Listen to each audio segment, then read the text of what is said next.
ভুট্টার জমি থেকে এক ব্যক্তির রক্তাক্ত মৃতদেহ উদ্ধারের ঘটনায় চাঞ্চল্য ছড়িয়ে পড়ে এলাকায়।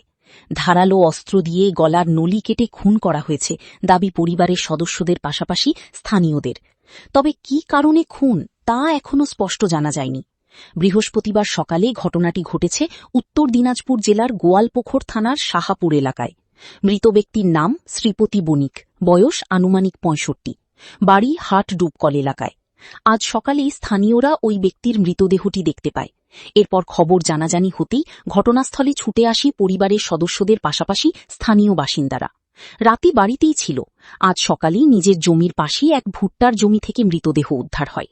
তবে কী কারণে খুন তা এখনও স্পষ্ট নয় পরিবারের সদস্যদের কাছে।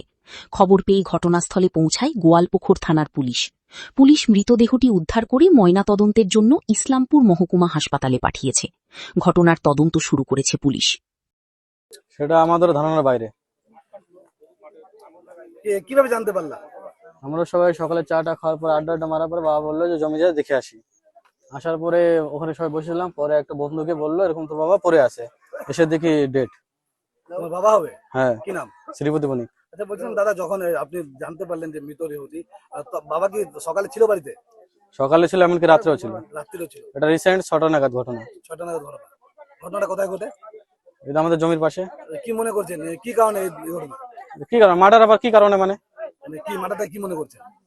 মার্ডার আবার কি? কঠোর শাস্তি চাই আমি। মানে কাউকে দাবি করছেন যে আমাদের পারিবারিক কোনো সমস্যা নেই, বাবা সাদা সিধা। তো কে করছে পূর্ণাঙ্গ তদন্ত চাই আমি।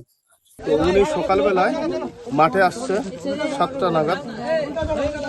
তো দুইজন 7:30টার দিকে দুইজন যাচ্ছে এসে তোমার ভুট্টা ভাঙতে। ওরা দেখে এখানে একটা ডেড বডি পড়ে আছে। তো মুখে একটা গামছা দেওয়া। তো গামছাটা যখন উঠালো দেখে কি আমাদের পাড়ার। তো ওরা গিয়ে খবর দিল। তারপরে আমরা সবাই জানতে পারলাম, সবাই জানতে পারে আমরা এখানে আসলাম। কি নাম মৃত লোকটি? শ্রীপতি বণিক। শ্রীপতি বয়স আনুমানিক 65। কি মনে করছেন, কি মানে খুন না কি এটা? খুন, মার্ডার। মানে মারা কি মনে করছেন? আমরা প্রশাসনের কাছে আমাদের সবার দাবি যে এর সঠিক তদন্ত করে যারা যে সব দুষ্কৃতী এই ঘটনা করছে তাদের কঠোর শাস্তি হোক।